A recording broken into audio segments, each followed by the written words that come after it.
it's asking a heap, but if you can pull your eyes open for a minute, yonder is something you don't see every day. A girl playing ball. With a monkey. And a bobcat watching.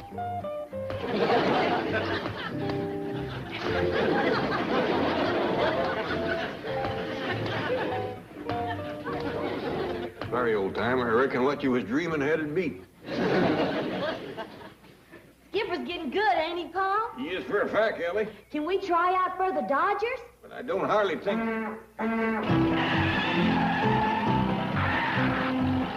Look out, here comes Jethro, going faster than a hungry dog at feeding time.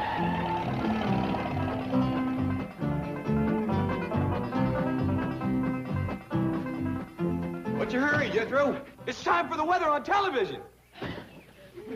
Since when is Jethro so interested in the weather? Since he's seen that pretty girl that talks about it. The one that riles up Granny so? Yes, sir. Granny says she's wrong half the time, half wrong the other half. It's expected that this high-pressure system will hold back the mass of moist air moving in across the Pacific. Hot diggity dog, ain't she pretty? And now the weather forecast for Los Angeles and vicinity. Continue clear this afternoon and tonight, sunny and warmer tomorrow. You're wrong again. It's gonna rain tonight or my name ain't Daisy. Shh, don't you shush me. She's the one that's fibbing. What's the trouble, Granny? Oh, it's gonna rain tonight, and she keeps telling me that it's gonna be clear. She don't know what she's talking about. Shh, I want to listen to my TV, sweetie. By the way, there'll be a full moon tonight.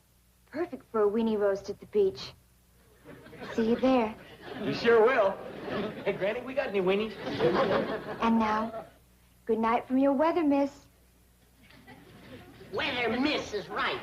She ain't hit it right all week. Well, she's just a young girl, Granny. Well, then they shouldn't send a girl to do woman's work. We got any weenies, Granny? I keep telling her she's wrong, but she won't listen to me. Just keeps on blabbing. We got any weenies, Granny?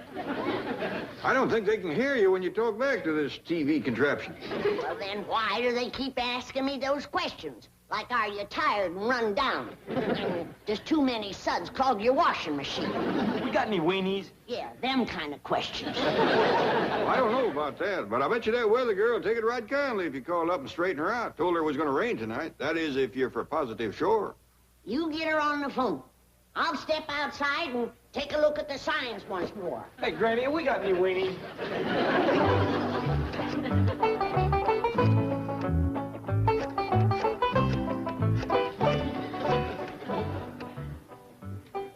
Special operator. Well, thank you. Any operator would have done, but since you come on special, I'll let you handle it. I'd like to talk to that girl on TV that says it ain't going to rain tonight. Granny thinks she's wrong. I can give you weather information. Oh, you too, huh? Well, all right. Whose side are you on, hers or Granny's? Now, Ellie, watch close. Because one of these days, you'll be taking my place predicting the weather. Jethro, fetch me a ladybug. Granny, how about them weenies? You can't tell nothing from weenies. Fetch me a ladybug. Oh, yes, ma'am. Now, we'll commence with this little bobcat. Have you noticed his fur standing up bushy? Yes'm. And have you noticed him licking agin the grain? Yes'm, I have. That's a sign. Bobcat's licking agin the grain. Come that night, it's likely to rain. Did you hear that, Bobby? You're a weather sign. So is your rooster Earl, Ellie. Looky yonder. That a sign of rain, Granny? Yes, sirree. Rooster crows before he goes to bed. He'll wake up with a soggy head. Tell me some more rain signs. Oh, there's dozens of them. Cats sneezing, dogs eating grass, sheep's turning their backs to the wind, wolves howling before sundown, ants banking up the dirt around their holes. See that tree over yonder? Yes'm. You notice how the leaves are turning up, showing the underside? That's a good sign. Hey, Granny, I can't find no ladybug. That's a good sign. Now see if you can fetch me a bullfrog. Yes, ma'am. Bullfrogs turn dark 10 or 12 hours before it rains. But here's a sign that separates the girls from the grannies. My weather beetle. Watch him when he gets a whiff of air. Well, he turned over on his back and kicking up his leg. That's a dead for sure, positive, certain sign it's gonna rain tonight. This little rascal never fails. Likes to get his stomach scratched. Can I do it? Easy, easy now, it tickles him. Randy, appears like that pretty little girl on the TV don't do her own predicting. She don't? Oh, she gets her weather news from the government. Whose government? Ours, I reckon. Leastwise, I got the number where we can call the head weatherman. Good. The sooner I set him straight, the better.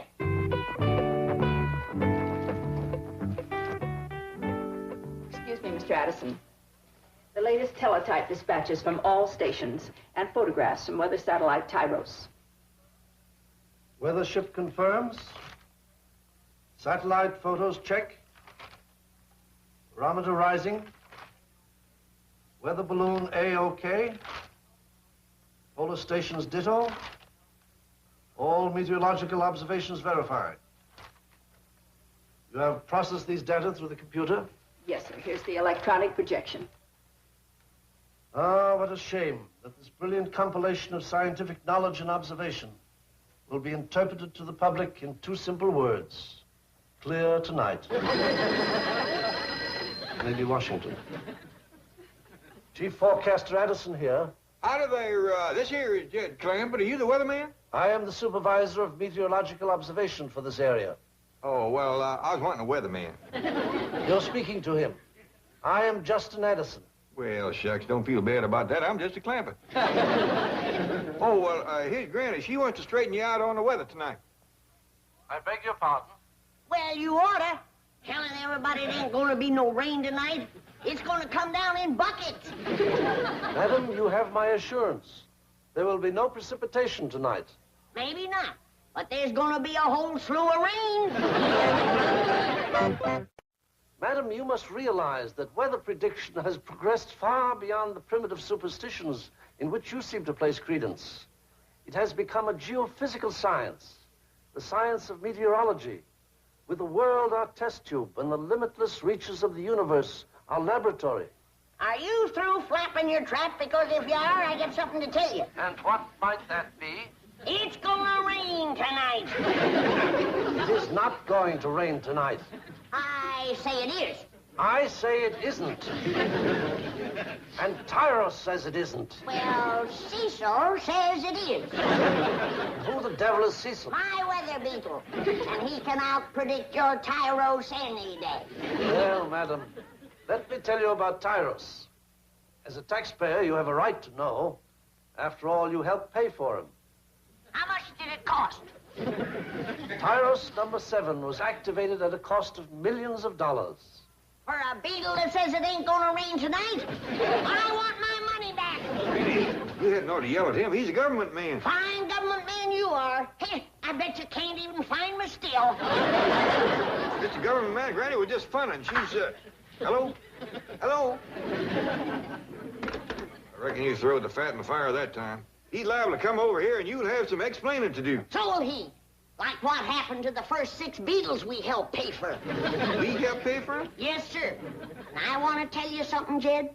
I don't know how the government's doing with their other supplies, but they is paying an outrageous price for beetles. Hey, oh, Miss Jane, Mr. Drysdale, sure am glad to see you. Looks like we's headed for trouble. What's wrong?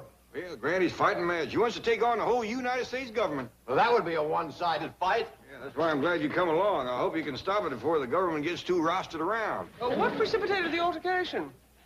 Well, What are they fighting about? oh, well, they can't seem to agree about the weather. Oh, is that all? Tell Granny to forget it. Too late. They done crossed beetles. Beetles? Yeah, and Granny said something she hadn't ought to. If I could just talk to that government man, I think I could head him off, save us a heap of trouble. Do you know his name? Yes, ma'am, but he didn't seem none too proud of it for some reason. Head weatherman, too. Addison. Right. He's Justin Addison. Yeah, that's the way he seemed to feel about it. Tell me, did his pa do something? Oh, he did indeed. Addison Sr. was a pioneer meteorologist. MIT man. PhD, magna cum laude, Phi Beta Kappa. Addison Jr. is good.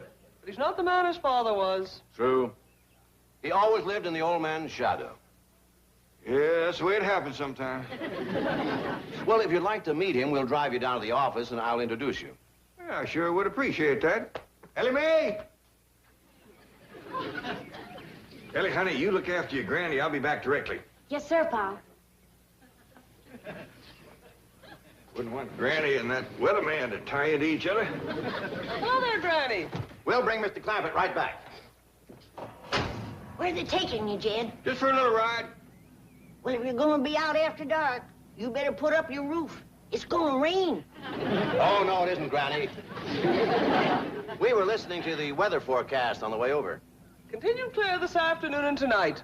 Drive on, quick. It's gonna rain. My beagle says it's gonna rain. Ellie Mae's bobcat says it's gonna rain. Her rooster says it's gonna rain. The ants say it's gonna rain. The leaves on the trees. Even this monkey says it's gonna rain. Here they are, Mr. Addison. Drysdale, good to see you again. Good to see you, Addison. Oh, excuse me, Chief. I'll just wait in the outer office. Right. I'd like you to meet my very good friend, next-door neighbor, and largest depositor. How to do there? I'm Jed Clampett. Great pleasure to know you, sir. I'm Justin Addison. Well, now, Mr. Addison, you got to forget about what your pa done. Make your own way in the world. You knew my dad? Oh, but Mr. Drysdale told me about him. What you said, Mr. Clampett, is quite to the point. All my life, people have said, he's not the man his father was. Well, now, you believe him, because they's right. Mr. Clampett, I think you have something to discuss with Mr. Addison. I do for a fact. It's about the way Granny's been acting. Well, I'll leave you two alone. Won't you sit down, Mr. Clampett? Oh, thank you. Did you say Granny? Well, her real name is Daisy. You mean Hurricane Daisy? That's the one. Yes, she is beginning to give us trouble. We've just started tracking her. I was afraid of that. Couldn't you just forget about her? She ain't doing no harm. Not now, perhaps, but if she ever moves north, there's no estimating the damage she might do. I think I can promise you she ain't gonna move north. Well, I wish the Government Weather Bureau could be as certain as you are. No, I'm afraid we cannot ignore a force as potentially dangerous as Hurricane Daisy. What are you planning to do? Well, we're going to try something new with Daisy. We're going to fly over her with high-altitude Air Force jets. You mean an airplane? Bombers, the biggest we've got. And we're going to drop silver iodide and dry ice right in her eye.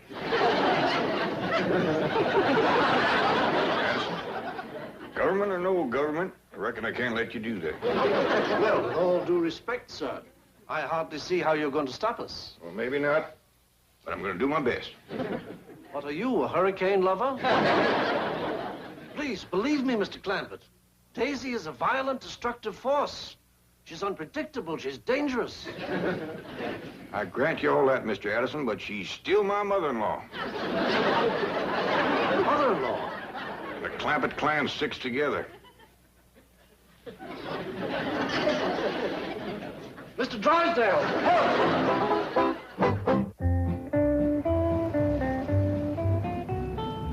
Well, here we are.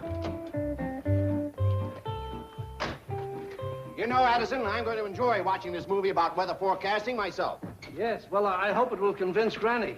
It was a positively inspired idea, Mr. Addison. One picture is worth 1,000 words. Do you think this is the way Dad would have handled it? You gotta stop worrying about what your pa done. Make it on your own. You're still a young feller. Of course, you ain't met Granny yet. Put up the screen, Miss Addison. My goodness. This is a magnificent home, Mr. Clampett. Well, thank you, sir. Now, let me tell you something. My pa lived in a little bitty log cabin with a dirt floor, and I was never ashamed of him, and you hadn't ought to be ashamed of your pa. Ashamed of him? Why, Dad was an MIT PhD. You don't need to spell it out. I've heard ugly words before. Now, don't go to mean-mouthing him right off. He's trying to live down a bad family name as it is. He ain't such a bad fellow when you get to know him, for a government man. Well, you better not mean-mouth me. Nor my beagle neither. Mr. Addison, This here is Granny, the Daisy we had a little misunderstanding about. How do you do? I'm Justin Addison. Howdy.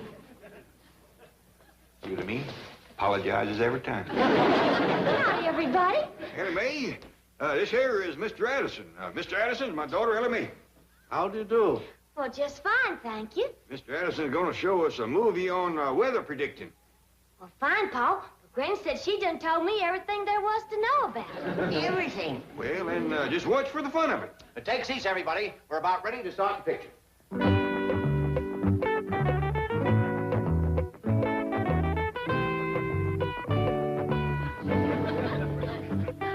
By way of prefacing what you are about to see, may I say that from the dawn of his existence, man was in awe of the elements. But in time, man's awe of the elements gave way to investigation. And today, we no longer have to rely on such things as prognosticating beetles. Don't you call my beetles whatever it is you just called them. Addison, maybe you better get on with the movie. I think you're right. Those occurred to me.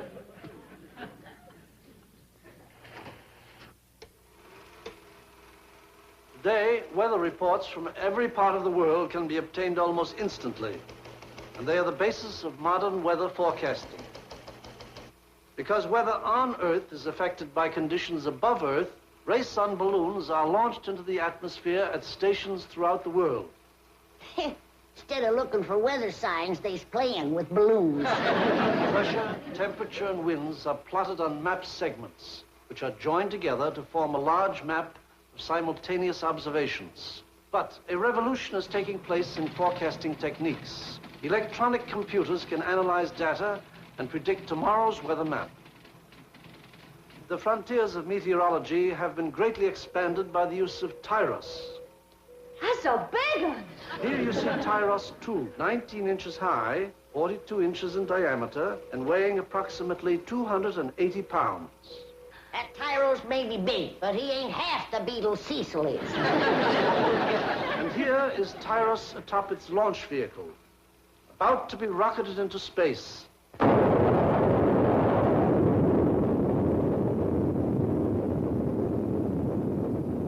ain't seen nothing like that since the time your steel blew up.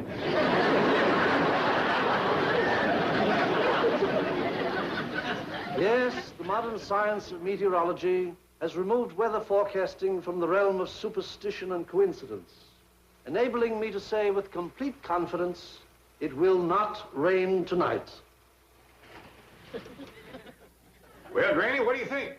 I think she better get her car under cover. It's gonna rain in 1 minute. Granny, has all this been for naught? Hasn't this mass of scientific evidence convinced you that my prediction is the correct one? Better get a move on.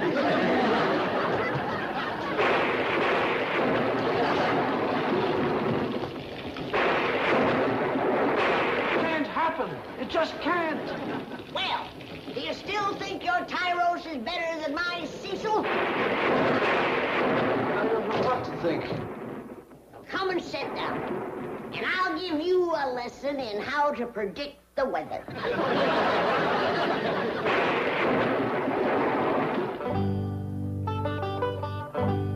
Jethro! Jethro! Granny wants you to come down to breakfast. I'm coming, Uncle Jed. You got caught in the rain last night. I sure did. Wait down the beach pretty near all night in the pouring rain for that pretty little weather girl. And she never did show up. Well, I can't see who's to blame her. But she hadn't ought to said it was going to be clear last night. It wasn't her fault. You got any complaining to do, you call Mr. Addison. Yes? Well, madam, we were just as surprised as you were. Yes? So sue us. Will you get off my back? Oh, I'm sorry, Chief. Yes, we did come a cropper last night, but you can depend on our predictions from now on. I guarantee it. Today? Well, just a moment.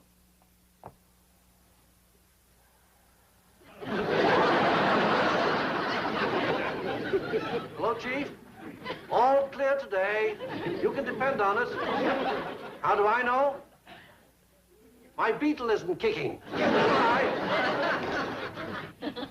Cecil, you little genius. You're going to make me a better forecaster than Dad ever was.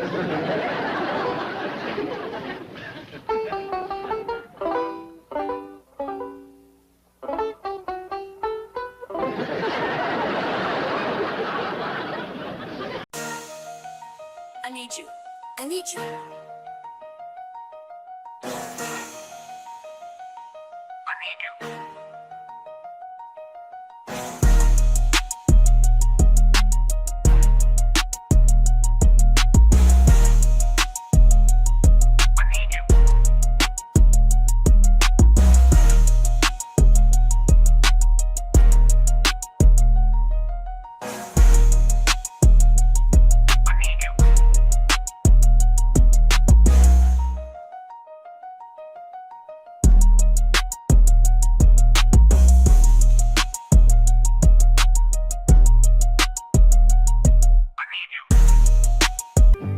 What you cooking, Granny? Done cooked and cooled. That's my spring tonic. Got a dandy head on it this year. How come you cooked up such a big batch? You fixing to tonic the whole town of Beverly Hills? That's just a starter. Then I'm going to commence on the rest of the country. Everybody? No, just the Democrats and the Republicans. They need tonicking, do they? Why, Jed, they is in such bad shape. One party can't walk and the other one can't even stand up. Who told you that? They did. I've been watching the TV.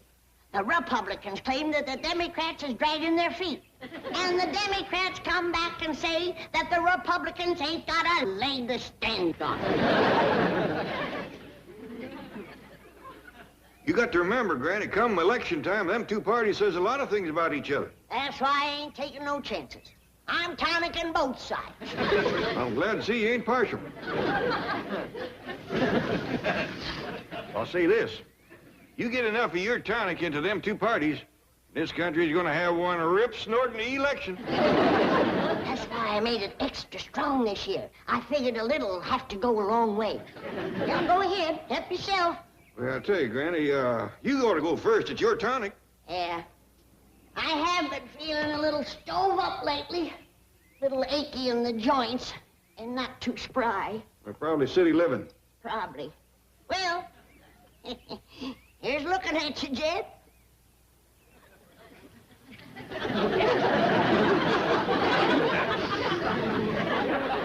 Granny, you ain't looking at me.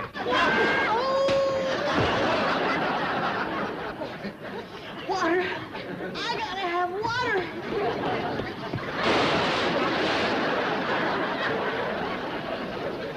Tells me folks are going to talk about this election for years to come. Now, what brings my lovely wife here to brighten up my dreary day? Milburn, those dreadful hillbillies Hillbillies are at it again. Well, what is it this time, dear? They're going to ruin the social event of the year. Which is? The Countess Maria von Holstein is returning to Beverly Hills. No. Yes. Well, who's she? Oh, Milburn, really. The Countess Maria is the absolute unchallenged leader of the continental jet set. No. Yes. Well, who are they? They're the avant-garde of international society. They jet to the Riviera for the sun, to Innsbruck for the skiing, to Paris for clothes, to Las Vegas for divorces. They practically live on jet planes. Margaret, I can't think of two groups of people more dissimilar than the Clampetts and this jerk set. Jet set. Same difference, they'll never meet. Now, we're very busy, dear. But they will meet. The Countess has leased the mansion on the other side of the Clampetts. Margaret, in cities like Beverly Hills, people can live out their whole lives without ever meeting their next-door neighbor. Now, run along, dear. I am very busy. Milburn, will you let me finish? Let you. I'll pay a cash bonus. Granny is going about the neighborhood distributing a vile concoction she calls tonic.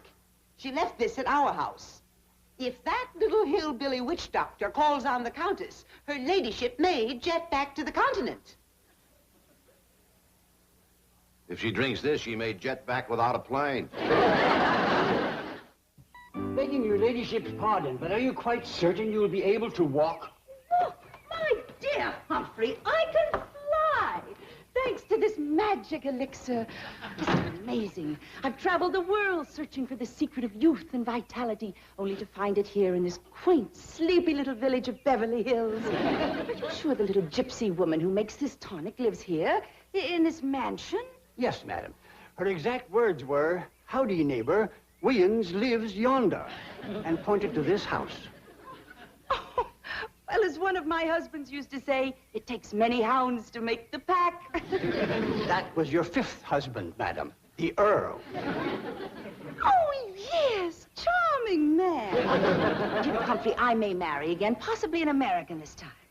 Begging your pardon, madam, I don't believe there are any titled Americans. Oh, well, who cares? I've married a count, a duke, a baron, a marquis, and an earl.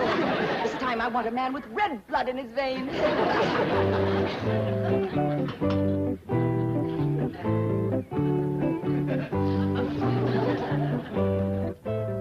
Oh, howdy, ma'am. See you come for a refill. Step right in. Granny, lady here needs some more tonic. You know, I think I'm in love with you. Never mind, Granny. She's had enough.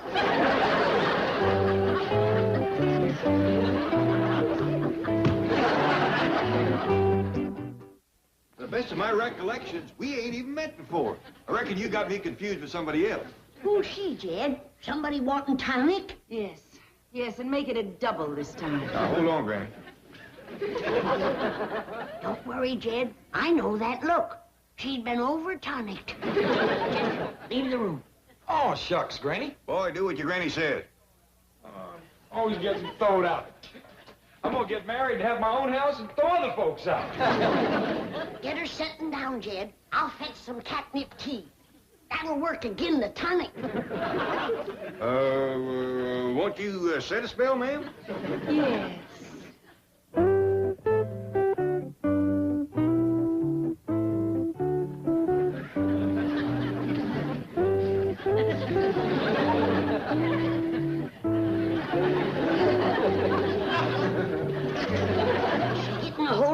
Jed? No, Granny. So far, it's mostly me. Here. Swallow that.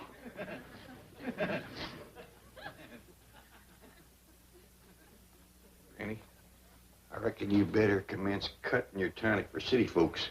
Appears to be a mite too powerful for 'em. I reckon a better. How you feel now, ma'am? Fine, thank you. Are you the little lady who makes this tonic? I am. Oh, this here's Granny. I'm Jed Clampett, and the young'uns, Ellie, me, and Jethro is outdoors. Oh, and Mrs. Clampett? Well, I'm a widower, man. Well, we really must get better acquainted. I happen to be unattached. You need hooking up, I'll do it. Granny, I reckon that was just a tonic of talk. I mean, I have no husband at the moment. I'm the Countess Maria. Countess?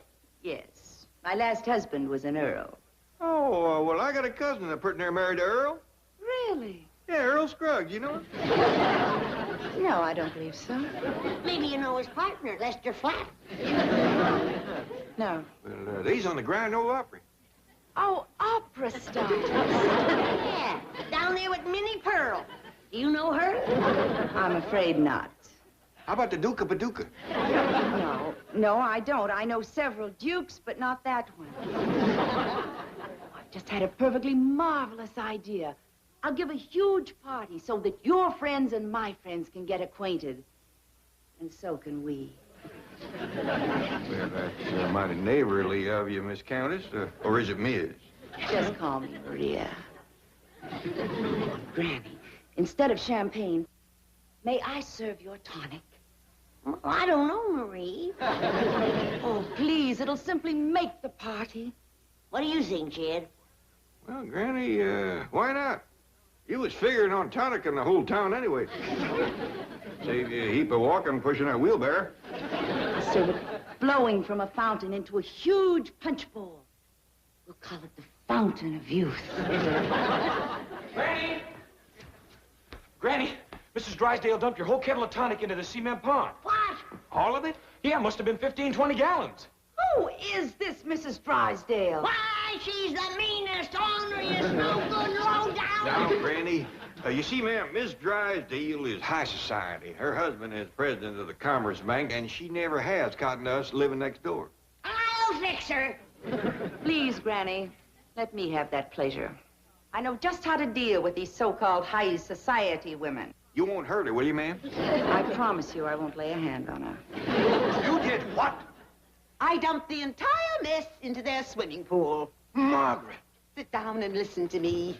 It was you who moved those loutish hillbillies into our lovely neighborhood. Now then, it is I who shall move them out. Now, dear, let's talk this over. Sit down. The time for talk is past. It's time for action. And if you're too weak to take it, I am not. Somebody has to make Beverly Hills safe for people of breeding. Excuse me. I told you no interruptions. I told you no interruption. Oh, sit down, Milburn. I wouldn't interrupt, but the Countess is here. The Countess? She wants to see you. Oh, Milburn, did you hear that? Stand up. Mrs. Drysdale, I presume. Oh, yes, your ladyship. I am giving a party, and I wanted you to be the first to know about it. What an honor. Not only am I inviting the cream of Beverly Hills society, but Newport, Santa Barbara, Pasadena will be represented. I have many friends there. And, of course, members of the nobility will be jetting in from all over the continent. Oh. Lords and ladies, dukes and duchesses, perhaps a few princes, and a king and queen or two. Oh. And now, Mrs. Drysdale, we come to my guests of honor. Those people whom I consider to be the first family of Beverly Hills. Oh, your ladyship, surely you don't mean the Drysdales? I surely don't. I mean the Clampetts. The Clampetts? Your next-door neighbors. Oh, those Clampetts. Oh, wonderful. They're my dearest friends.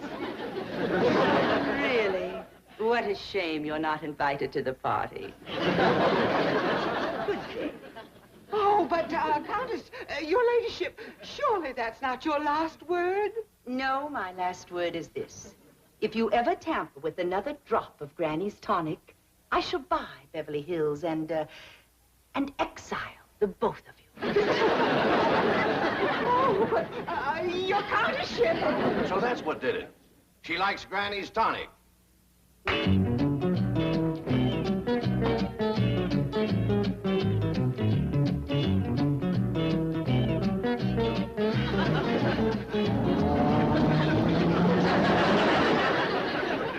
Countess called me a fat frump. It's Milburn's fault. If he'd taken action when I told him to, this tragedy could have been averted. Milburn, you spineless jellyfish. Don't just sit there. Do something. Yes, Margaret, I think I will. Something I should have done a long time ago. Milburn, that look. I don't like it. Milburn! What's happening? He's paddling her.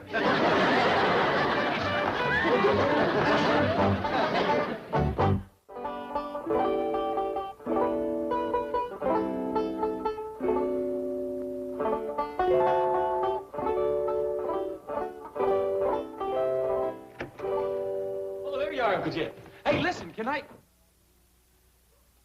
Ooh, hot diggity dirt. How come you're so all duded up? Because I'm going for a ride. All right, I'll get the truck. No, never mind. Going with a neighbor in their car. You all dressed up like that for Mr. Drysdale?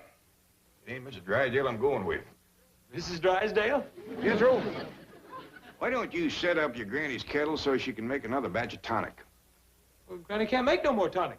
She's done run out of yarbs and roots and berries and things. Well, then you go get her some more. Only place I can get more is back home. That'd take a week. I'll say howdy for me while you're back there. Uncle Jed, I'm commencing to figure something out. You don't want me around when that somebody comes to go riding with you. Oh, she is a woman. That's how come you're wearing your courting clothes and shaved your face and put that smelly slickum on your hair. Jethro, I gotta admire your brain. Hey, thank you. Now that I've admired it, get it out of here. Jen's got a sweetheart. Uncle Jen's got a sweetheart. You've got a sweetheart. Hey, if you marry up with the Countess, you gonna live in one of them castles, wear one of them tin suits, fight dragons with a sword, rescue them damsels in distress? Every day and twice on Sundays. What in tarnation is that? I don't know, but it's getting closer.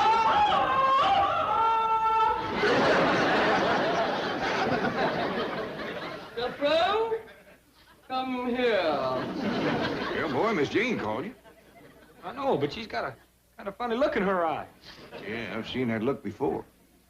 Jethro, I said come here. Jethro, you going or ain't you? Unless you come with me. I got my own problem. You find Granny and ask for some catnip tea. I don't like catnip tea. Not for you, for her. Quick about it. Here she comes.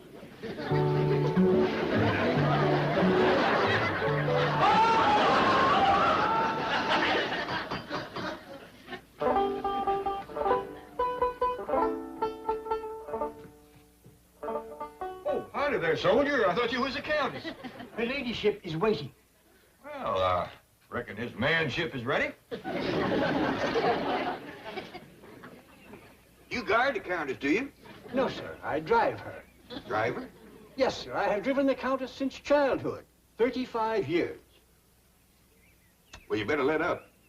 It ain't hurt her none, but it sure got you looking old for 35.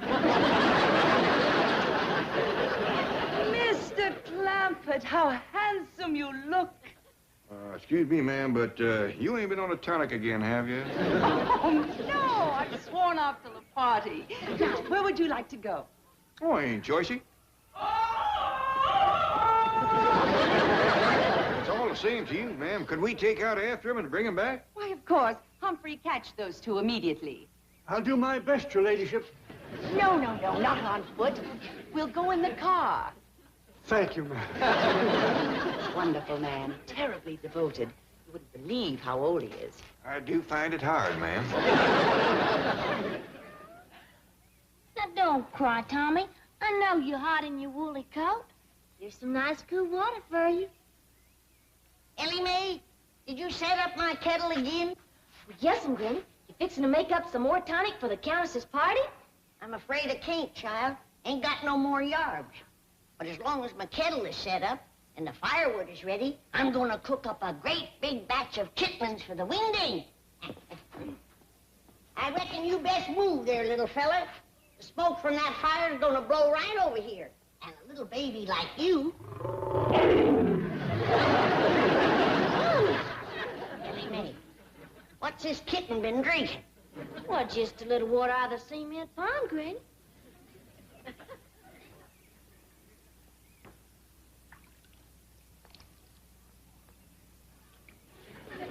Well, I'll be doggone. What is it, Granny? Dumping them 20 gallons of extra strong tonic in the pond has watered it down and made it just right for little critters and city folks.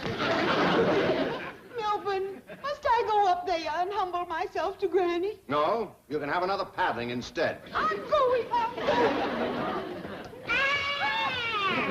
So you brung help with you, huh? Well, come on. I'll take you both over. No, Granny, we're not here to fight. Tell her, Margaret.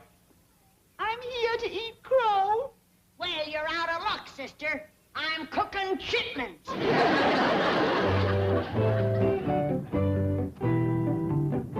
Come on, Jethro. Safe to get out? Of course it is. We left Miss Jane 3 miles up the road. Hope she don't get hold of no more tonic. I've never seen anything run as fast as that woman. What can't you? Shall we pursue them, sir? No, running at 6 miles top speed probably took the edge off her. Do you mind having the party here instead of your house? Granny, I've almost given up the notion of having a party at all. Mr. Clampett tells me that you have no more tonic. Got a whole pond full of it. And it's been watered down and run through the filter so it's just right for city folks. Come on in, I'll show you.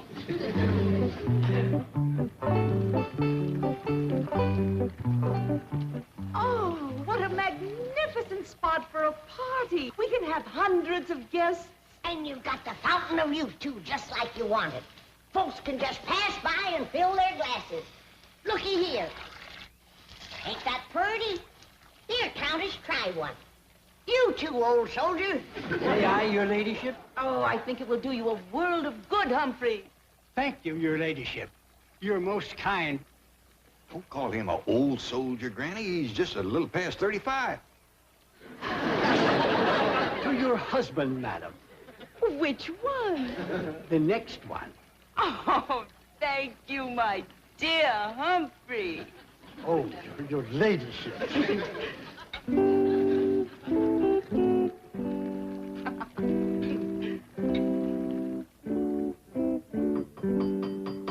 coming. This party life is too much for me up half the night. Good morning, Granny. Good morning. Granny, how can I ever thank you for last night? It was a dandy wedding. The tonic flowed like water. And to think that I was there in person when the Countess married her 6th husband. Oh, by the way, the bride and groom up yet? Ain't heard a peep out of them. Well, come on out to the kitchen and have some coffee. Oh. Good, thank you. Good morning, dear friends. Fabulous wedding party. Well, good morning, Countess. How's the groom this morning? Wonderful. Simply wonderful. The kitchen is this way, Countess. Where you going? To the fountain of youth.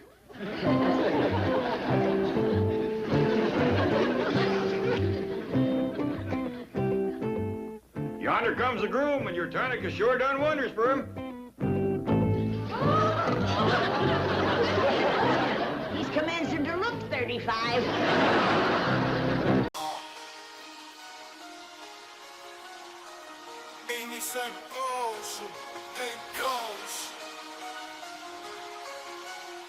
Yo, this a dash or race out of this maze. Feet on the pavement, hearts ablaze.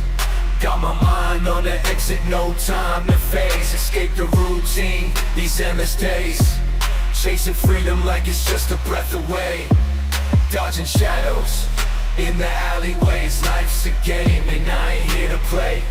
I'm sprinting for the sunrise, out of the gray. Run, run, gotta get out, gotta find my route. The city's a trap, but that there's no doubt. Run, run till the end, till I shout. I'm free at last.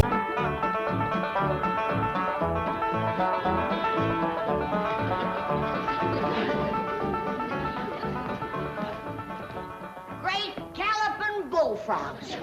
Where you going in that city dude get-up? Well, Granny, I told you Mr. Drysdale's fixing to build a new bank, and he invited me to the festivities. And you're wearing them clothes as many barn raisins you been to? There'll be no barn raising, Granny. Barn raising, bank raising, what's the difference?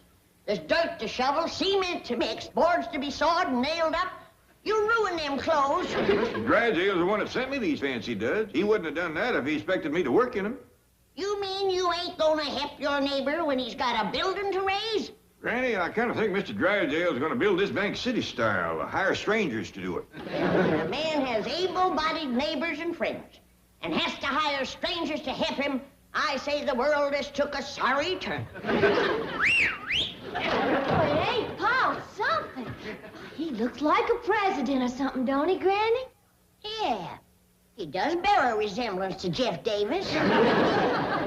Well, it's getting on time. I got to be getting down to Mr. Drysdale's office. Has Jethro finished washing the car yet? Oh, he's having it washed, Paul. Having it washed? Yes, Jed, city style. Hiring strangers to do his work for him. Well, Jethro says there's a new place in the neighborhood where they wash your car in just 3 minutes. 3 minutes? Yes, sir, and he wanted to try it out. Why, he's back already. Oh, you are sopping wet. Yeah? That's the last time I go to that there automatic car wash. What happened, Jethro? They like to drown me, that's what happened. I drove into this here place, and this fella says, hop out, buddy, I'll take that truck. I says, you won't neither. So I followed some arrows around into this here tunnel.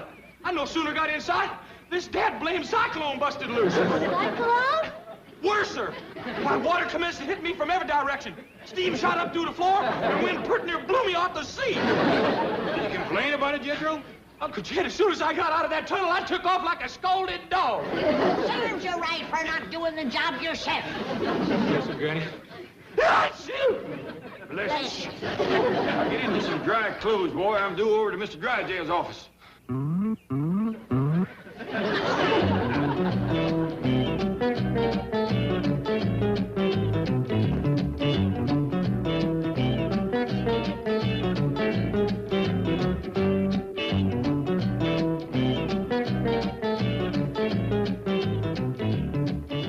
Milburn Drysdale, J.P. Morgan, Baron Rothschild, Milburn Drysdale. Yes, it has that big-moneyed sound. One day it will be Drysdale National Bank.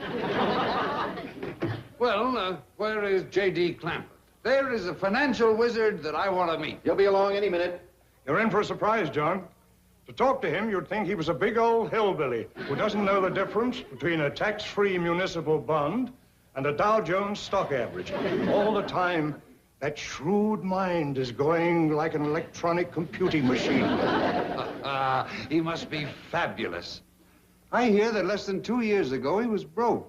He didn't have one penny. Today, I would estimate his net worth at around 40 million. 40 million? Well, I don't mind telling you, Milburn. That's the reason I'm in this deal. When I heard that J.D. Clampett was putting money into this new bank venture of yours, I said, Fleming, get on the gravy train. Me too, Milburn. I'll ride Clampett's bandwagon any day.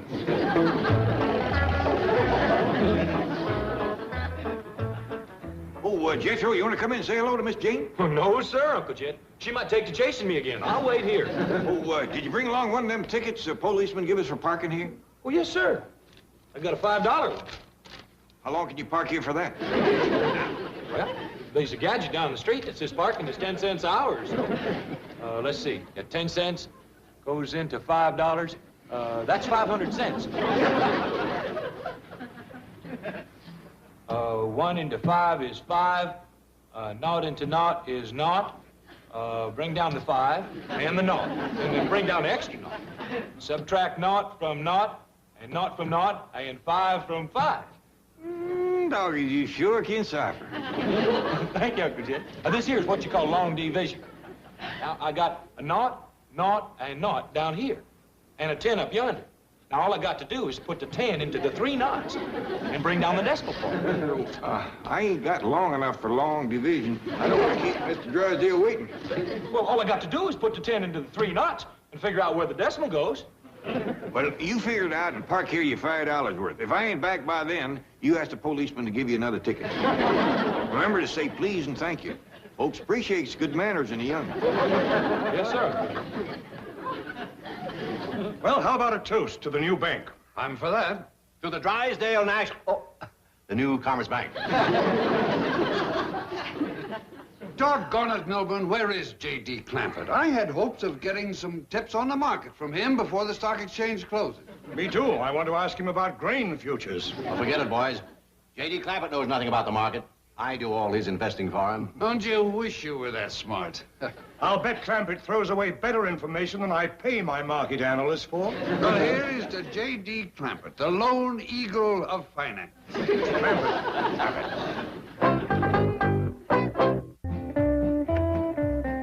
Oh, greetings, Mr. Clampett. Hi, Miss Jane. Remember me, Mr. Clampett? You bet I do. I'd remember even if you didn't have the name wrote right on your dress there. How are you, Beverly? I'm Marion Billington. Well, he's a mighty lucky man.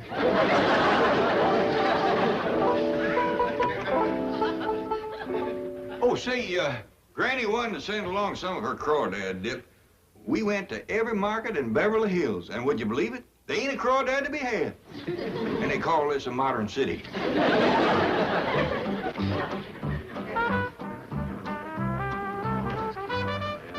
Oh, thank you. Thank you.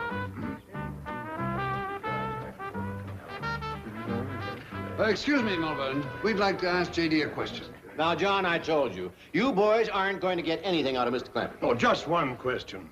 What can I do for you, gentlemen? Well, if somebody should buy a lot of wheat right now, say 1,000,000 bushels, what do you think they'd make? Well, Mr. Pendleton, I reckon they'd make a lot of bread. did he mean by that? Fleming, you are square. Bread is hip talk for money. It is? Yes, now get on the horn to your broker and start buying wheat futures.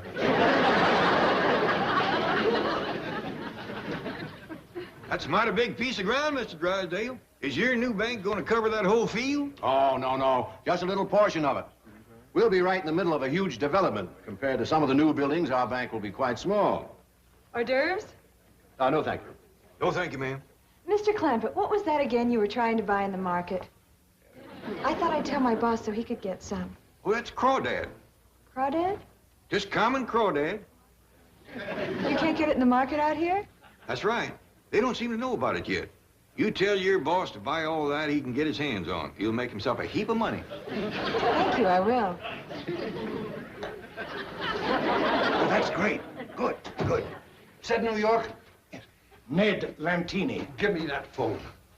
Ned, this is John Lucas. Now listen very carefully. This is a real hot tip. I want you to buy crawdad. All you can get. That's right. Crawdad.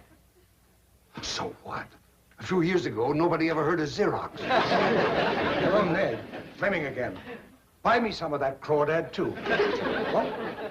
Common or preferred? Just common crawdad. Crawdad common. Come. But see what Preferred is doing. All you can. Yeah. And let us know. Right. And Drysdale said we couldn't get anything out of Clampett. Open up. Unlock this door. Let me in there. Yes. Come in. Oh, what's the idea? We've got to be getting over to the building site. Miss Hathaway, Right here, Chief. do we have the gold shovel for the groundbreaking ceremonies? Indeed we have, plus hammer, saw, trowel, and a gold nail in honor of the golden anniversary of Beverly Hills. Good. Now, if we hurry, we can get pictures taken in time for the evening papers. Well, I want my picture taken with Mr. Clampett. Me too. Now, why would anybody want their picture taken with me at all? Now, you're helping to build this bank, Mr. Clampett. I am? You and 10,000 other depositors.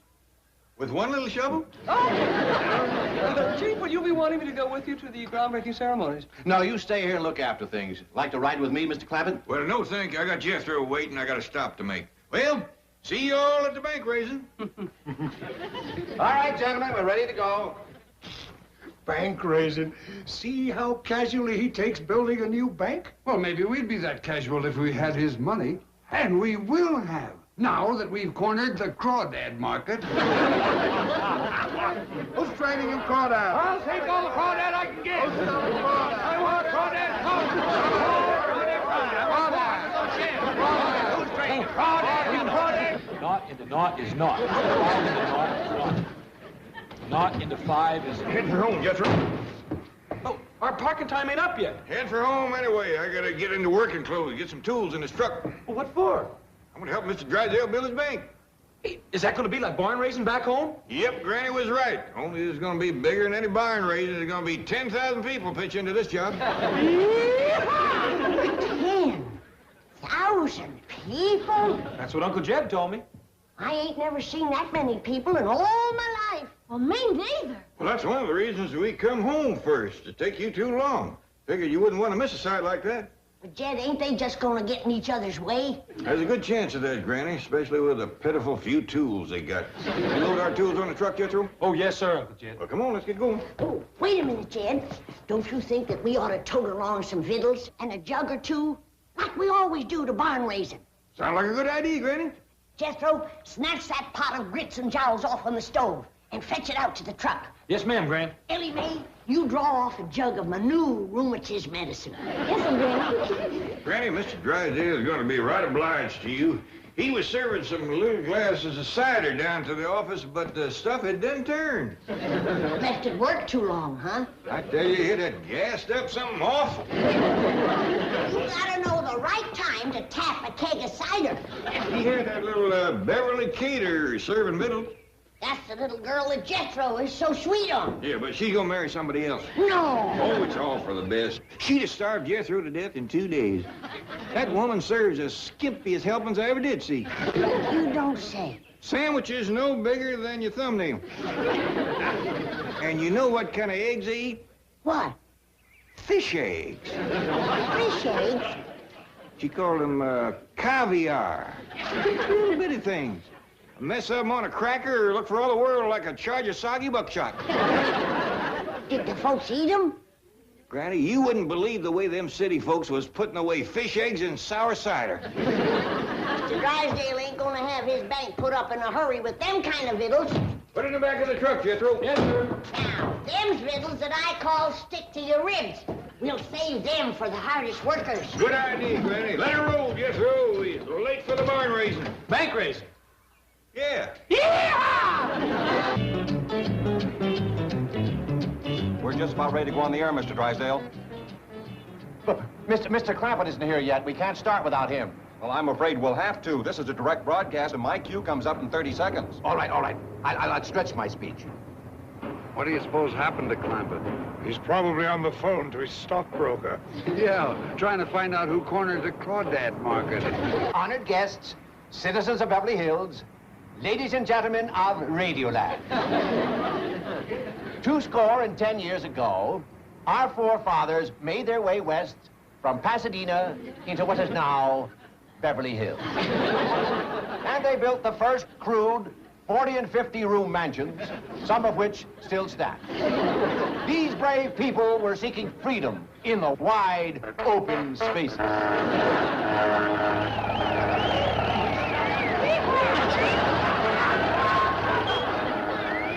Ladies and gentlemen, for you listening on radio, let me explain that the commotion and laughter is being caused by a truck full of disreputable vagrants. And here they come again. They circle the stand. Somehow this motley collection of tramps made their way inside the city limits of Beverly Hills, careened past our speaker's platform, obviously intoxicated. Please! Don't worry, Mr. Drysdale. The police will have those drunks under arrest in no time. This is Mr. Clampett, my guest of honor. We return you now to our studios for a brief interlude of recorded music. Jed, I thought you said about 10,000 people was going to be here to help raise this bank. That's what Miss Jane said they was counting on. Well, all but about 100 of them changed their mind. Well, don't worry about that, Granny. We raised some mighty fine barns, but less than that.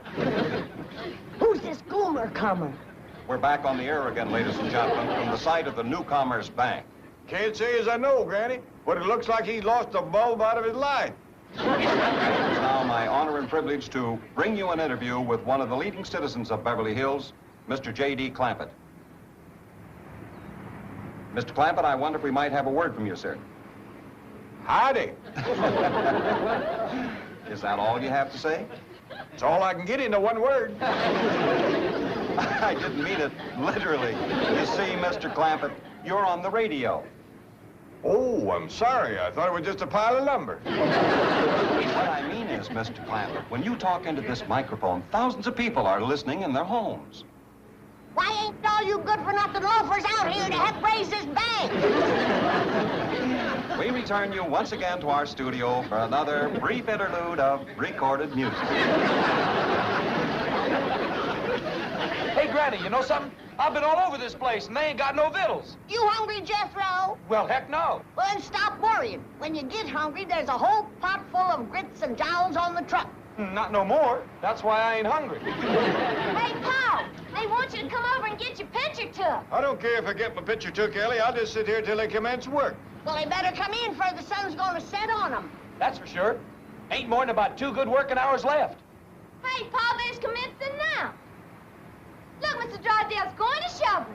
Mr. Drysdale is now putting a foot on the shovel and attempting to get the first spade of dirt, which seems to be a little tough to do right at this time. Very successful with the small spade of dirt. Cameramen are taking pictures of him. You call that shoveling? Them city folks sure think a heap of it. They's clapping to beat the dickens. He's taking a picture of him, too. Well, he's sure tired quick. He's handing a shovel to them other fellas. And now Mr. Lucas and Mr. Pendleton are both on the shovel, and... Why, the two of them together can't dig worth shucks. Folks is clapping again, and they's taking more pictures. Look, now all 3 of them's going at it. Mr. Drysdale, Mr. Pendleton, and Mr. Lucas all pick up a full spade of dirt with the golden shovel for the Commerce Bank of Beverly Hills.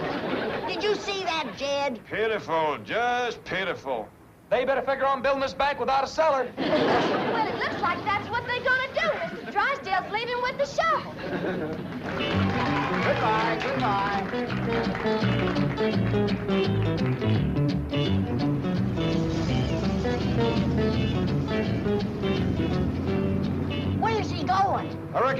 back to the old bank to pack up all the money and stuff and move it over here.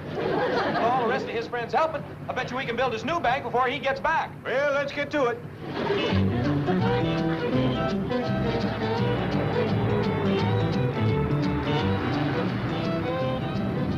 Where's everybody going? Dog Defino.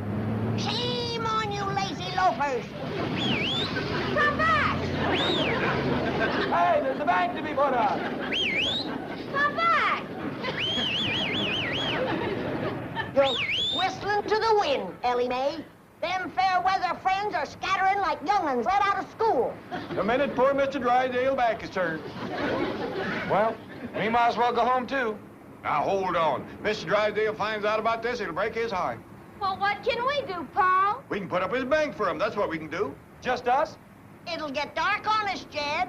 Full moon tonight. We can work right on through if we have to. Now, Jethro, you and me'll commence toting the lumber. Ellie Mae, you get the tools. Granny, you take his sharp stick and mark off a bank on the ground. I ain't never marked off a bank. It's the first time for everything. Now, come on, get busy.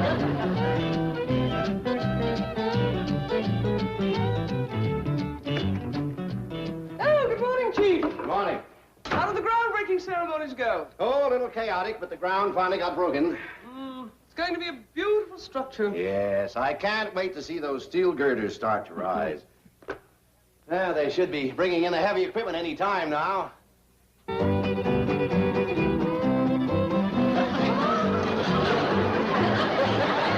I can't believe it. What is it, Chief? What do you see? Never mind, you wouldn't believe it either. Now, let's get over there.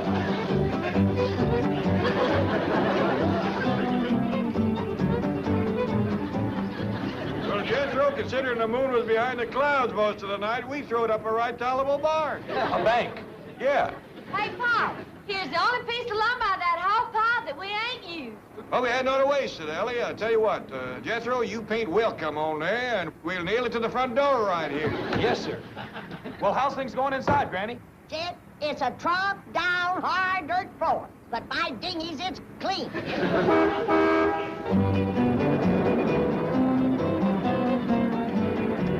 Morning, Mr. Drydale, Miss Jane. What is this? That's your new bank. Yeah, we'd have made it bigger, but we run out of lumber. Did you four build this? You can bet your life that we... Mr. Drysdale's friends built his bank for him just like he was counting on him to. Yeah, that's right. They did. They sure did. Yeah, they did. It was a dandy bank racing. Too bad you missed it. It's a magnificent bank. Isn't it, Chief? Oh, yes, it's great. It's beautiful. It's terrific. It's fabulous. It's stupendous. Mr. Drysdale, Yeah. your friends done the best they could with what was here. But if I was you, I'd give some thought to putting up a bigger, stouter building later on with maybe bricks and cement and all. By golly, I may just take your advice.